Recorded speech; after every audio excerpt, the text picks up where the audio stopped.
तो अब हम स्टार्ट करते हैं यूनिट्स ऑफ टेम्परेचर, ठीक है ना। तो टेम्परेचर की यूनिट्स को हम स्टार्ट कर रहे हैं। अब क्या कर रहे हैं, टेम्परेचर की यूनिट्स को स्टार्ट कर रहे हैं। तो यूनिट्स ऑफ टेम्परेचर, ठीक है, यूनिट्स ऑफ टेम्परेचर स्टार्ट कर रहे हैं हम। क्या क्या यूनिट होती हैं? सबसे पहली बात तो एसआई यूनिट ऑफ टेम्परेचर क्या होती है, आप सभी जानते हो, हमारा केल्विन होती है, ठीक है। के से रिप्रेजेंट करते हैं इसे, के इसका सिंबल होता है। और डिग्री सेंटीग्रेड भी होती है और डिग्री फ़ारेनहाइट भी होती है, ठीक है। डिग्री सेंटीग्रेड भी होती है, डिग्री फ़ारेनहाइट भी होती है। अब आपको इनके कन्वर्जन फैक्टर चाहिए। अब मैं कह रहा हूँ कि जब भी आपको डिग्री से, मान के चलो कोई वैल्यू आपको डिग्री सेंटीग्रेड में दिया है, उसे केल्विन में कैसे कन्वर्ट करते हैं, उसमें +273 का प्लस कर देते हैं ना। तो देखो, जब भी आपको केल्विन में निकालनी है टेम्परेचर की वैल्यू और डिग्री सेंटीग्रेड में दी है, तो आपको 273 से उसका प्लस कर देना पड़ेगा, ठीक है। क्या करना पड़ेगा, 273 से प्लस करना पड़ेगा। ये समझने आया। दूसरा फॉर्मूला क्या है, ये तो आपका केल्विन और डिग्री सेंटीग्रेड में रिलेशन हो गया, ठीक है। अब मान के चलो, अब मैं ये पूछूं आपको, क्या कहते हैं, केल्विन में वैल्यू दी है और डिग्री सेंटीग्रेड में लानी है, तो क्या करोगे, -273 कर दोगे। जब डिग्री सेंटीग्रेड से केल्विन में जाना है तो क्या करोगे आप, डिग्री सेंटीग्रेड से आपको केल्विन में जाना है तो प्लस कर दो 273 का, तो आप में केल्विन में वैल्यू आ जाएगी। अब मैं ये कह रहा हूँ डिग्री सेंटीग्रेड लाना है तो माइनस केल्विन में से 273 माइनस कर दो। समझने आ गया होगा बात, क्यों, ठीक है। अब मैं दूसरा, ये तो केल्विन और डिग्री सेंटीग्रेड में रिलेशन हो गया। अब डिग्री सेंटीग्रेड और डिग्री फ़ारेनहाइट में रिलेशन क्या होगा, तो डिग्री सेंटीग्रेड और डिग्री फ़ारेनहाइट में रिलेशन होता है degree centigrade upon 5 is equal two degree Fahrenheit -32/9, ठीक है ना। इन दोनों रिलेशनों को याद रखो, ठीक है ना। तो डिग्री सेंटीग्रेड और डिग्री फ़ारेनहाइट में ये रिलेशन होता है। अब देखो, यहाँ से एक बात क्लियर हो रही है, यहाँ पर अगर मैं 0 डिग्री सेंटीग्रेड रख दूँ, मैंने मान के चलो डिग्री सेंटीग्रेड 0 रख दिया, तो आपको पता चल गया कि केल्विन में वो 273 के इक्वल होगा। तो कहने का मतलब यहाँ से एक बात निकल के नहीं आ गई हमारे पास कि क्या कहते हैं, जो 0 डिग्री सेंटीग्रेड है ना, वो 273 केल्विन के इक्वल होता है। तो ये तो वैसे ही पता पड़ रही है, ठीक है ना। तो ये बात क्लियर हो गई आपकी।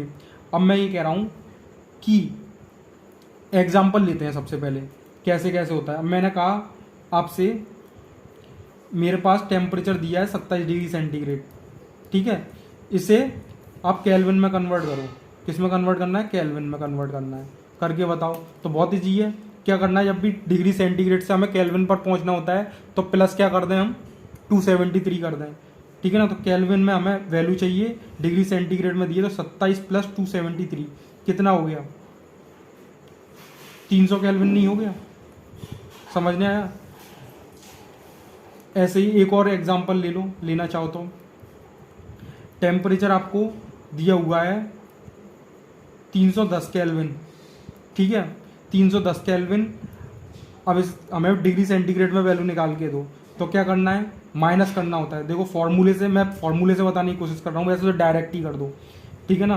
केल्विन डिग्री सेंटीग्रेड + 273, आपको निकालनी क्या है वैल्यू, डिग्री सेंटीग्रेड में निकालनी है। केल्विन में आपको 310 दिया है, तो आप क्या करोगे, -273 कर दो, तो डिग्री सेंटीग्रेड में वैल्यू निकल के आ जाएगी। कितनी आ रही है डिग्री सेंटीग्रेड में वैल्यू, 37 डिग्री।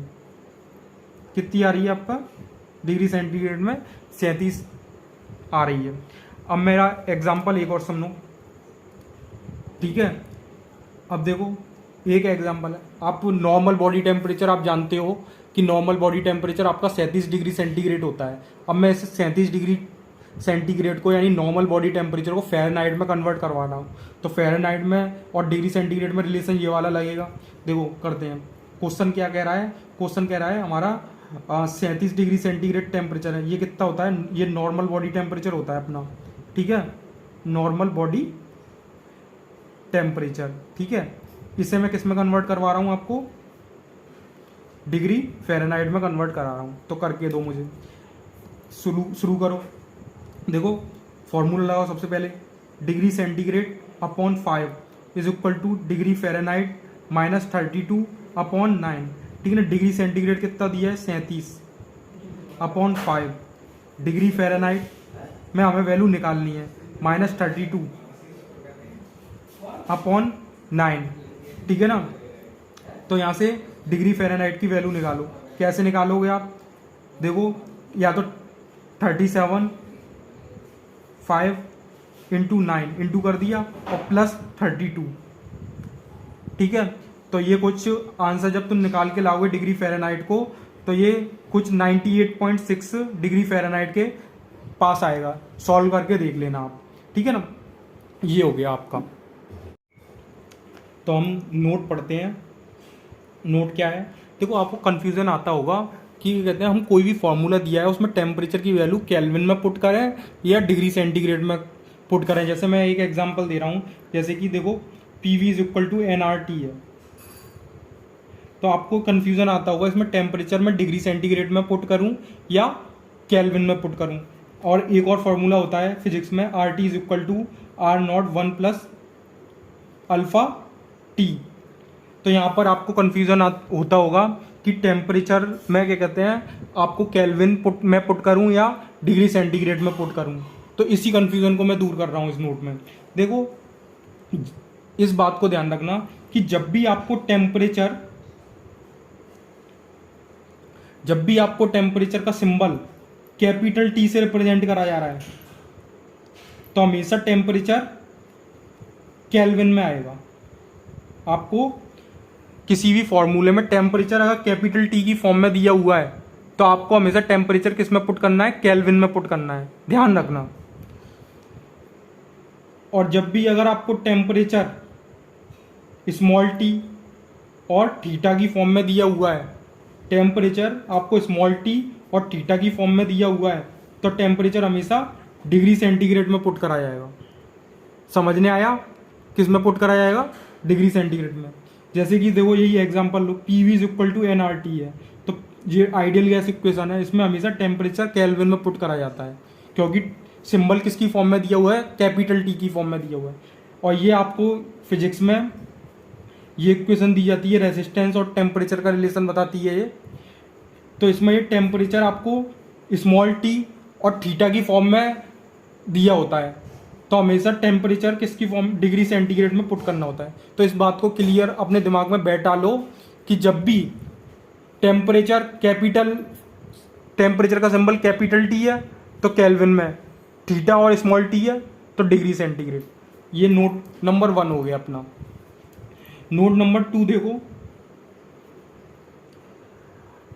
आप एब्सोल्यूट जीरो टेम्परेचर के बारे में सुना होगा आपने, एब्सोल्यूट जीरो टेम्परेचर या एब्सोल्यूट जीरो केल्विन टेम्परेचर भी बोल सकते हो आप। एब्सोल्यूट जीरो टेम्परेचर क्या होता है, ये the temperature at which the volume of gas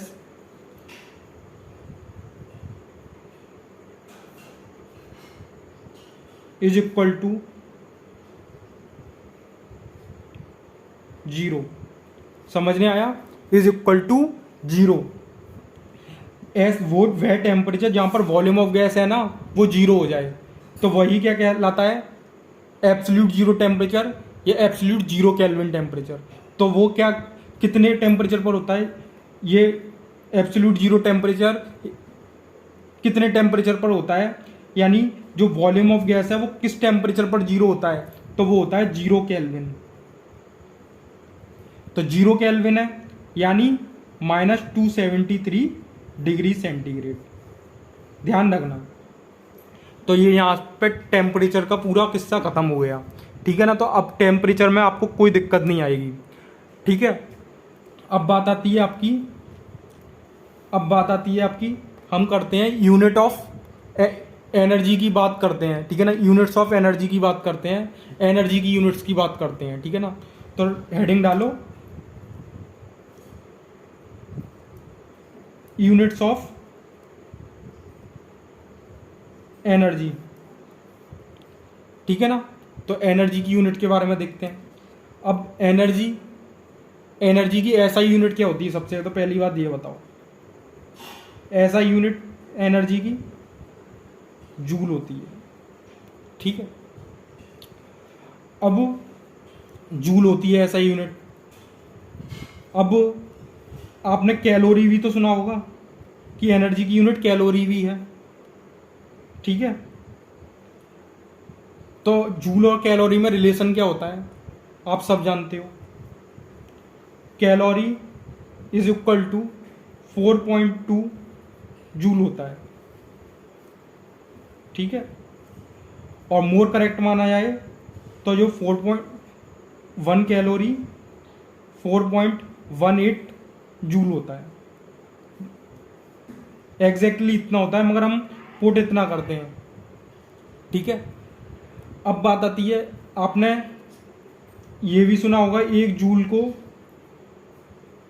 10⁻7 अर्ज के इक्वल होता है। 1 जूल 10⁻7 अर्ज के इक्वल होता है। ये यूनिट कन्वर्जन आपको याद करने होंगे, ठीक है। अब बात आती है आपकी कि जो 1 लीटर एटीएम, ये भी एक एनर्जी की यूनिट है। देखो कैसे, आपने थर्मोडायनेमिक्स में work is equal to minus P DV पढ़ा होगा। तो प्रेशर की यूनिट एटीएम, वॉल्यूम की यूनिट लीटर, तो लीटर एटीएम यूनिट भी किसकी होती है? हमारी एनर्जी की यूनिट ही लीटर एटीएम होती है। 1 लीटर एटीएम में कितने आपके जूल होते हैं? तो 101.3 जूल होते हैं। तो अब मैं आपसे क्वेश्चन वही, और यहाँ पर वही ट्रिक अप्लाई भी हो जाएगी।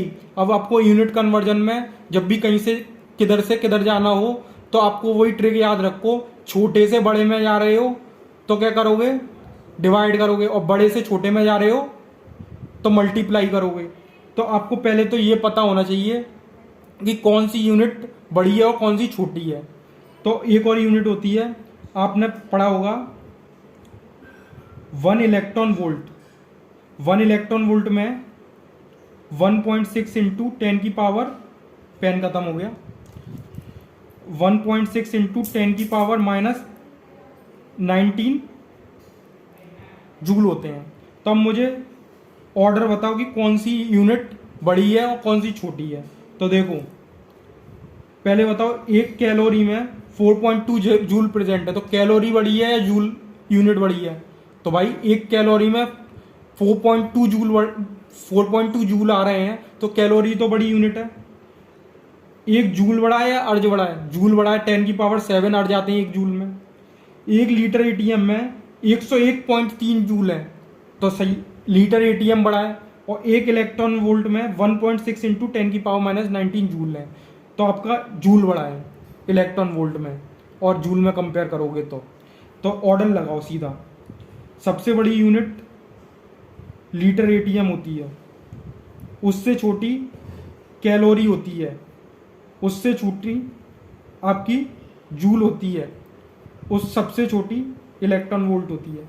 इस ऑर्डर को याद रखना बहुत ही इंपॉर्टेंट है, और वही ट्रिक अप्लाई होगी। इसी तरीके से मैं एग्जाम्पल भी दे सकता हूँ, ठीक है। तो यहीं पर आज का लेक्चर समाप्त हो रहा है, ठीक है।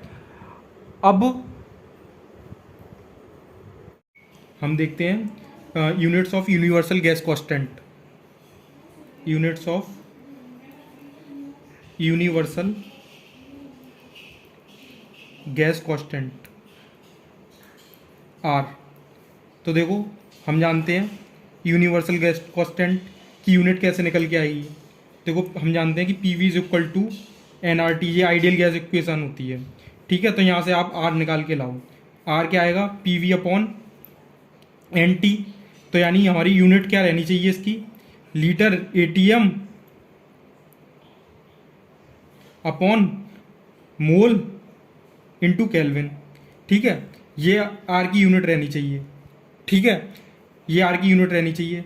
और हम जानते हैं लीटर एटीएम जूल के इक्वल भी कर सकते हो, क्योंकि PV work is equal to minus PV होता है केमिस्ट्री में, ठीक है ना, थर्मोडाइनमिक में हम पढ़ेंगे ये।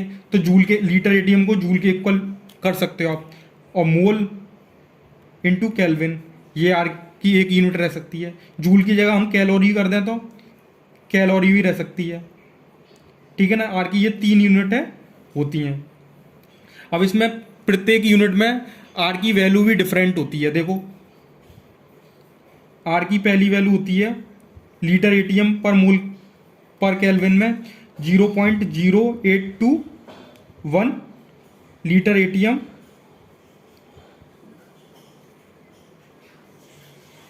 मोल इंटू केल्विन, ठीक है। और ये एक और रहती है आपकी जूल में रहती है 8.314 लीटर जूल पर मोल पर केल्विन, ठीक है।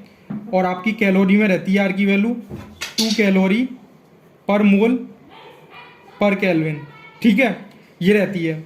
अब ये आपको देखो ये 0.0821 को ये कैलकुलेशन में आपको डिफिकल्टी देता है, तो इसे आप 1/12 लिख सकते हो, ठीक है। जो आपका 0.0821 है ना, इसे आप 1/12 लिख सकते हो। और जो 8.314 है ना, इसे आप 25/3 लिख सकते हो, ठीक है ना। तो यहाँ पर आपका ये units of universal gas constant खत्म होती हैं। इसी के साथ आज का लेक्चर यहीं पर समाप्त होता है।